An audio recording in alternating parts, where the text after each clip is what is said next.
অল্প কয়েকদিন আগে আমাদের এলাকায় নমিনেশন ঘোষণা করা হয়েছে। বন্ধুরা আমার, ভাইয়েরা আমার, আপনাদের উদ্দেশ্যে বলতে চাই, আমরা দীর্ঘদিন এই এলাকার রাজনীতিটা বাংলাদেশ জাতীয়তাবাদী দলের রাজনীতি করি। আমরা অনেক কষ্ট, অনেক ত্যাগ স্বীকার করে আমরা এলাকায় রাজনীতিটা ধরে রেখেছি। আমরা চেয়েছিলাম যে একটি সুস্থ, একটি ক্লিন ইমেজ, একটি স্বাভাবিক মানুষকে মনোনয়ন দেওয়া হোক। আমরা দেখেছি, আমরা এখানে যাকে মনোনয়ন দেওয়া হয়েছে তিনি একটি বিতর্কিত লোক, তার ব্যাপারে আমাদের কথা রয়েছে।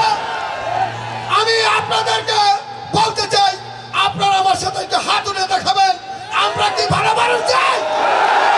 যদি ভালো মানুষ চাই, আপনারা আমাদের সাথে আসেন কিনা দেখেন। আমরা আপনাদের সহযোগিতা চাই।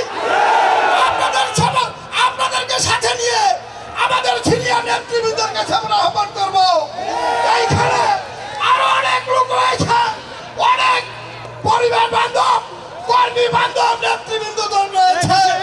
আমরা চাই আমাদেরকে সাথে নিয়ে আমাদের সিনিয়র নেতৃবৃন্দ, আমাদের পার্টির ভারপ্রাপ্ত চেয়ারম্যান আমাদের সাথে কথা বলবে। আমরা